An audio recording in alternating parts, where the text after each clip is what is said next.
Good morning, everybody. Welcome to Elizabeth Sharon Ann Bible Study.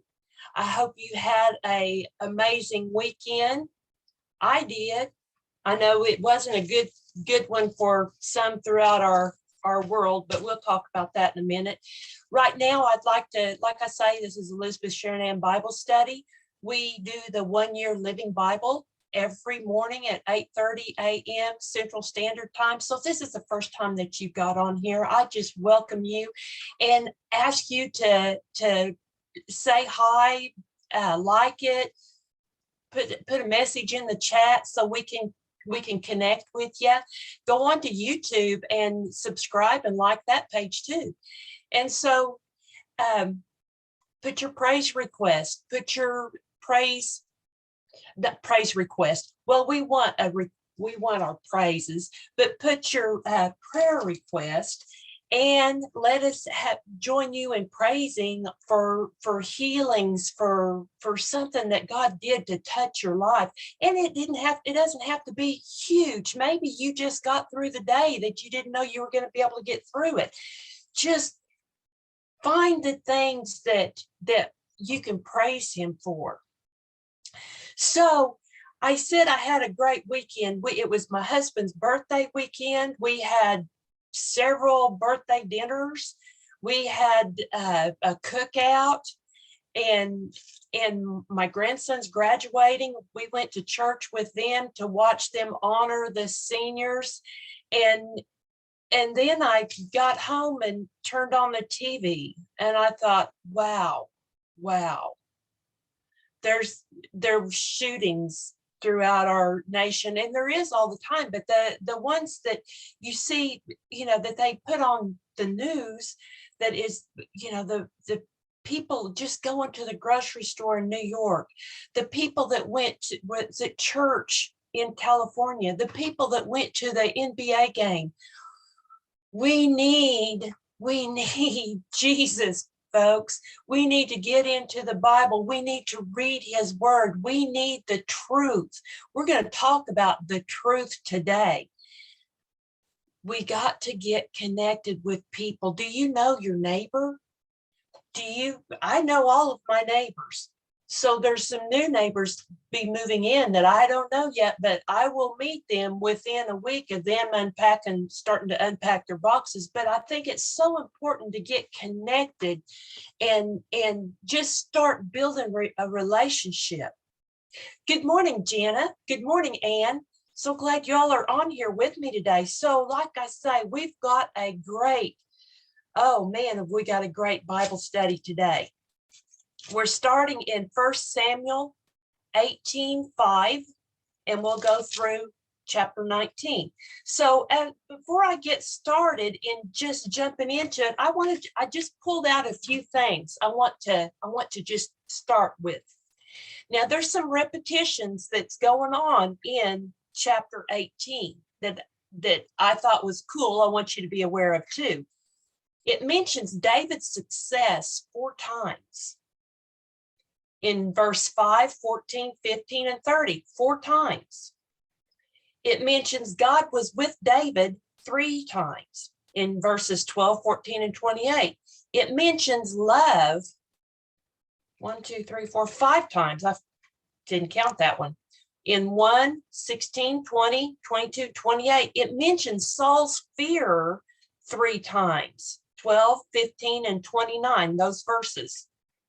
And then it talks about Saul's emotions in 8 through 9, in 11 through 12, in 15, 17, 20 through 21, and 29. Now, I said all that fast. I just wanted to highlight the repetitions in this reading, because that's important. We know that Saul and David has got this love-hate relationship going on, really a lot of hate on one side. And that doesn't make for a fun relationship at all. But David's life was turned upside down in like a moment. I mean, whenever he killed Goliath, oh my goodness. Lori brought the word to us yesterday. And one of my favorite stories, one of the many favorite stories, another favorite story, I might say. But then when we start digging into this one, it's amazing too. Now I had to bring my watch in here so I could make sure that I stayed on track, because I got to dig into John too. John is amazing. So it says, whatever Saul asked David to do, David did successfully. David worked hard for Saul. He was that guy. He would do whatever it took to get things done. He never undercut Saul's position. He always obeyed Saul. He was promoted as commander over Saul's army because of it. Think about this. He is a young man, and he has been boosted up into this high position as commander over an army. And everybody welcomed him, the people and Saul's officers alike. So this makes you start thinking, this is where Saul starts, kind of getting this little envious nature about him. Saul became popular because he was a man after God's heart. See, you can see the difference in a man after God's heart versus a man after the devil's heart, because you can see this as we get on into Saul and into the reading today. The people are going to see David's wisdom and love and the peace of God in him.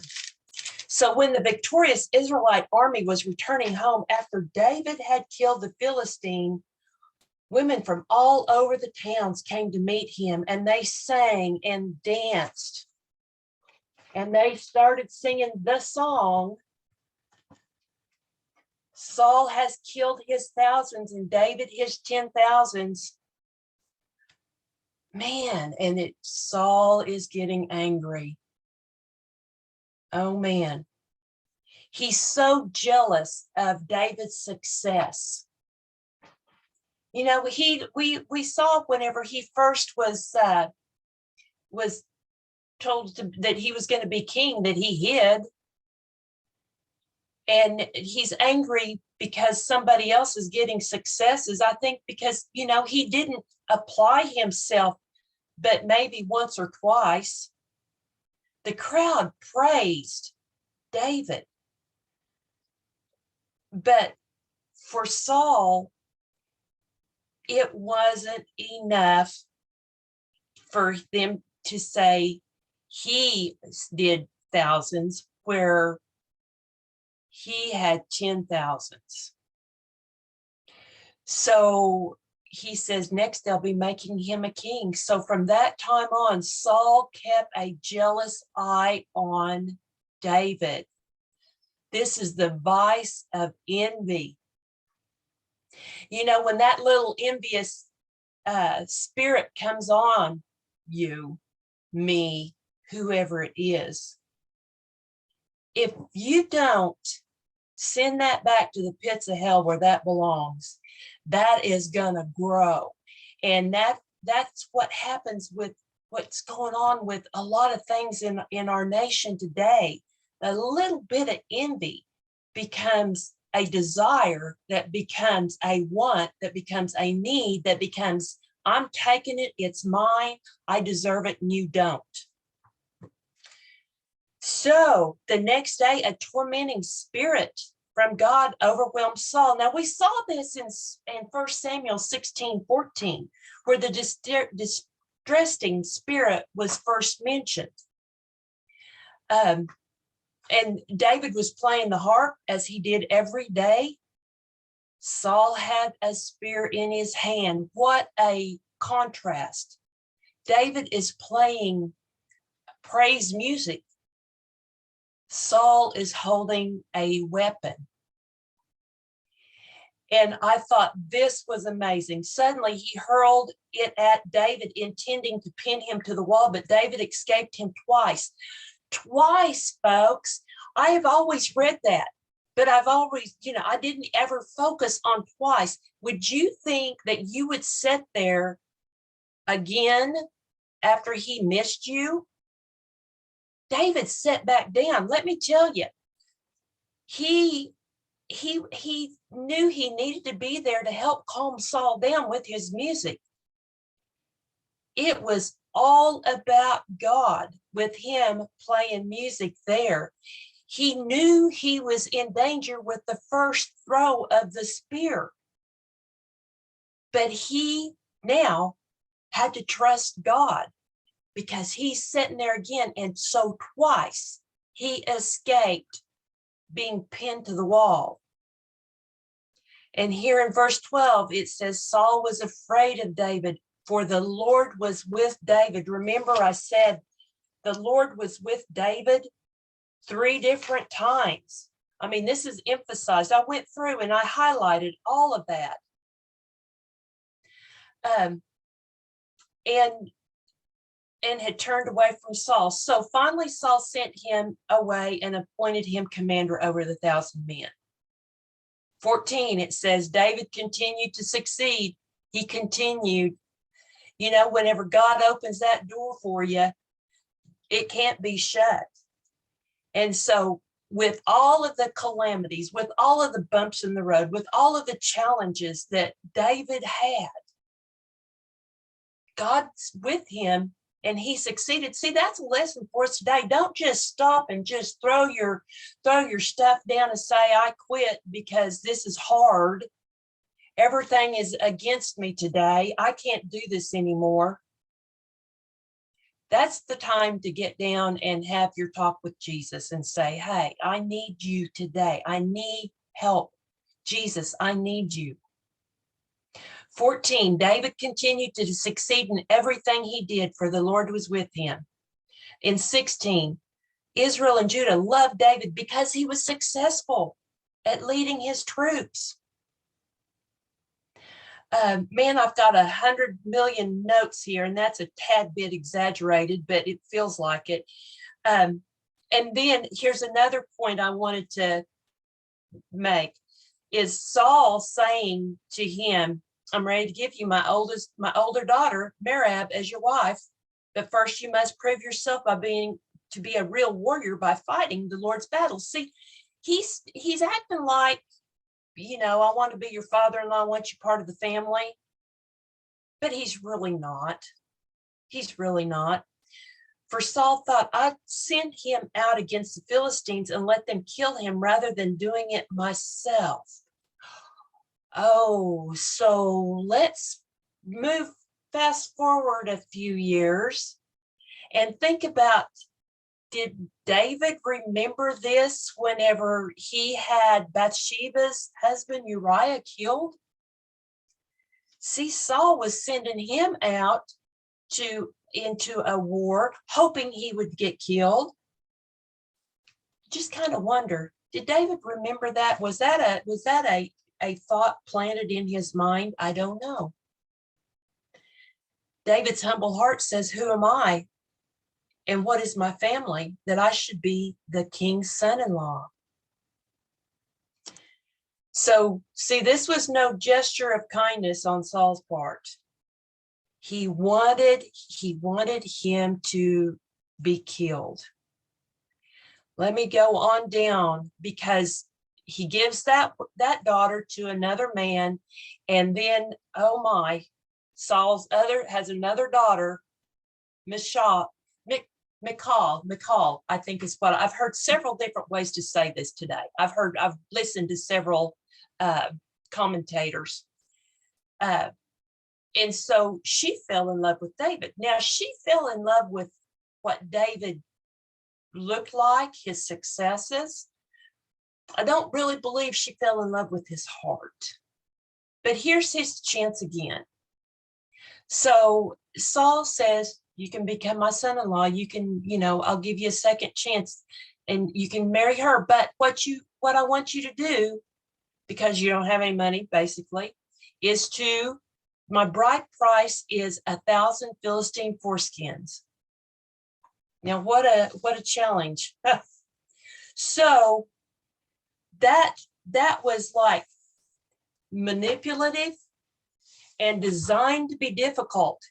You know, he could have easily said it would have been so much easier as just to kill 100 of them, but it wasn't that way. 100 foreskins, so they would be killed, and then he had to do that. And this would also outrage the Philistines, because not only were their men killed, their bodies were desecrated. I mean, there's just all kinds of bad going on in that. So David accepted the offer. And before the time was up, he had killed 200 and brought that back to him. Boy, he was successful in ways that I can't even imagine. But then Saul realized the Lord was with David and how much his daughter loved him, so the envy grew. Every time the commanders of the Philistines attacked, David was more successful. The envy grew. Chapter 19. Now Saul's urging his servants to assassinate David, and he's involved his son, Jonathan. But Jonathan loves David. See, everybody loves David. He is successful. He's wise. He's humble. And man, I've gone past the time I wanted to spend on this, y'all. But I got to get on down here to Jonathan has warned him. He's talked to him. And his wife, oh man, where is it at? Michal, Michael, I'm going to call her Michelle. I like that better. That's easier. So she tells him to escape, and so he doesn't get killed. This sounds like I love you forever, honey. He leaves, and she puts an idol in the bed so they will think that he's asleep, and puts this bundle of goat hair to look like his hair. Now, my question for that was, why in the world has she got an idol that big in the house with David? She's not converted to David's belief, or that would have been gone. You know, I was thinking the first time I ever read it a long time ago, I just thought of a little idol. But if this looks like a grown man, this is a big old idol in there, laying in the bed, covered up. And who has goat hair like that? I don't know. But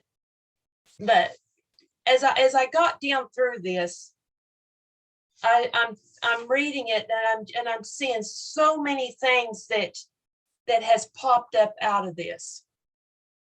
You know, Saul wanted Jonathan to help him. We wanted him to be part of this effort to get rid of him.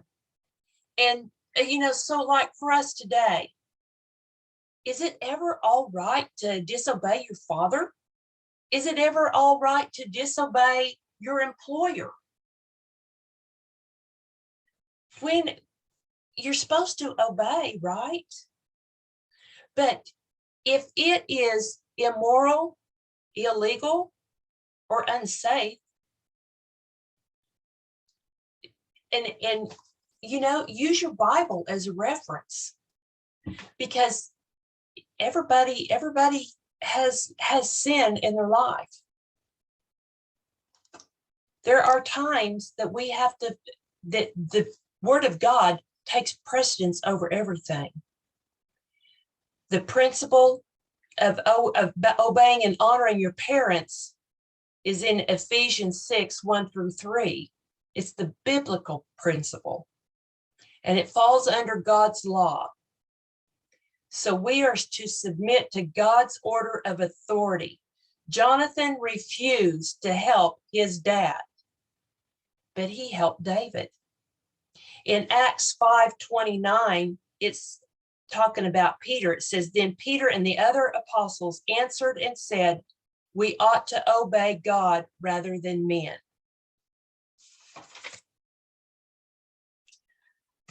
Okay, so I am going to end with that. Oh, wait, nope, I'm going to end with that.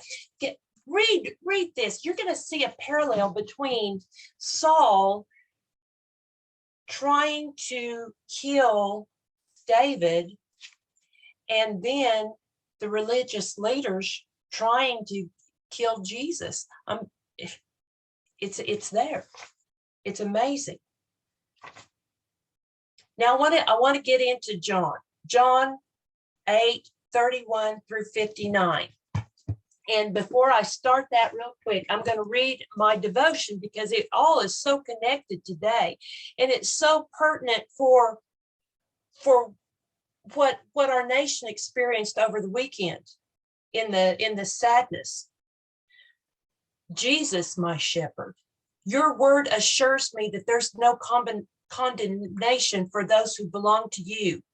Through your glorious work of salvation, the law of the Spirit of life has set me free from the law of sin and death.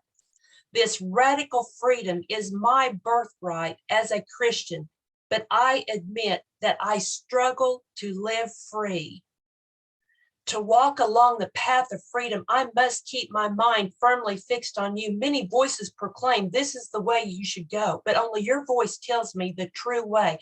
We're talking about the truth today. And in John 8:31 through 59, Jesus said to the people who believed in him, you are truly my disciples if you remain faithful to my teachings. This is why we read the Bible every day. This is why it is so important that we stay involved, for you to go out and mentor somebody. And then verse 32 says, you will know the truth. If you're in this word, you will, underline will, you will know the truth, and the truth will set you free. Jesus is the truth. You could change that up by saying, if you know Jesus, then Jesus will set you free. In 2 Corinthians 13:5, it says, test yourself. It talks about remaining faithful. Well, to remain faithful, you've got to persevere. Not everything is easy. You've got to endure through tough times. Matthew 24:13 says, the one who endures to the end will be saved. See, your feelings change. Don't base your life on your feelings at all. Your feelings are confused today. Your feeling says, I have hate in my heart today. I don't like so-and-so. I don't like where they live. I don't not like what they look like. I don't like what church they go to. I don't like what school they go to. I don't like the car they drive. I wish I had that car. And you could just go on and on and on and on. Your feelings change. The car I used to like, I have a different car completely now. I feel I have a favorite new shirt. I have a favorite earrings. I have favorite whatever. Your feelings change. They said, but we are descendants of Abraham. They said, we have never been slaves to anyone. What do you mean you'll be set free? Jesus replied, I tell you the truth. Everyone who sins is a slave of sin. A slave is not a permanent member of the family, but a son is part of the family. See, a slave of sin cannot by himself change his status. He cannot convert himself. He cannot be converted by any fellow sinner. The liberator must come from outside ranks of enslaved humanity, and that's by a commentator named Tasker. But a true believer is marked by our perseverance in loving obedience to the word of God. This is about the truth. I went through and I made little highlights every time it said truth, because this is who he is. If the Son sets you free, you are truly free. And then in 37, yes, I realize you're descendants of Abraham, and yet some of you are trying to kill me because there's no room in your hearts for my message. I'm telling you what I saw when I was with my father, but you are not following the advice of my father. See, they were only Abraham's descendants in the genetic sense, not spiritually.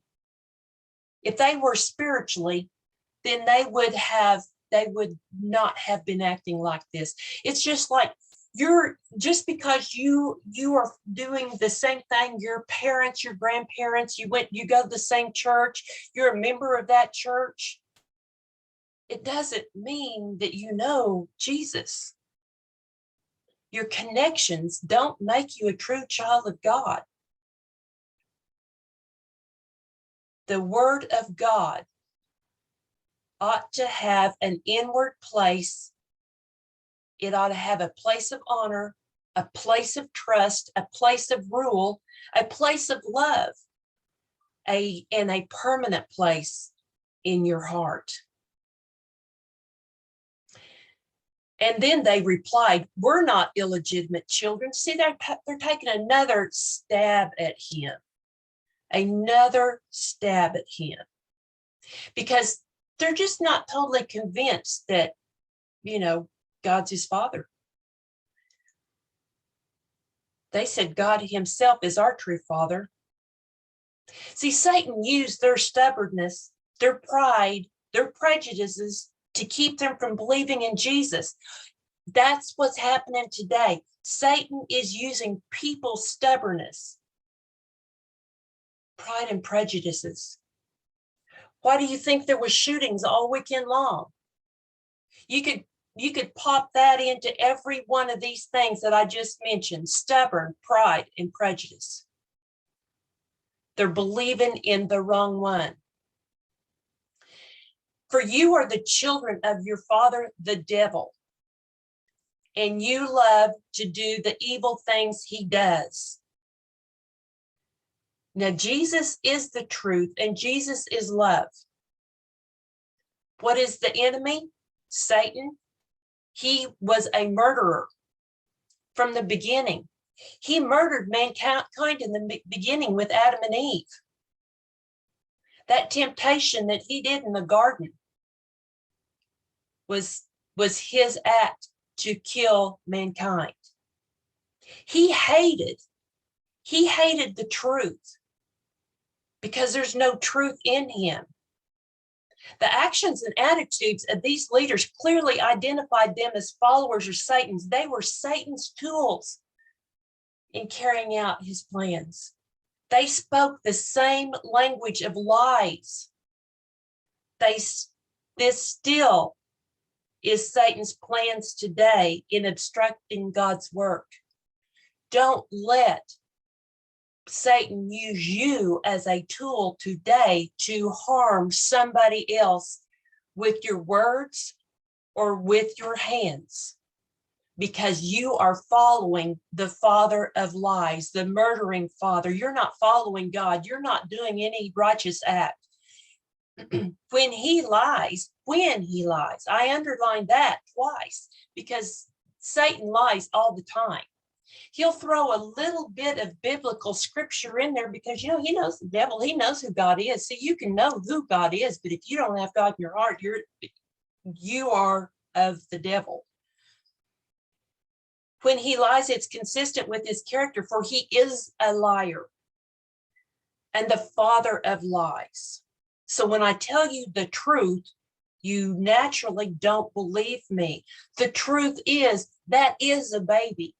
That truth is, all lives belong to God. The truth is, you can change how you have been living, and you can live for him from this moment on. I'm telling you the truth. Why don't you believe me? Why aren't you reading this word today?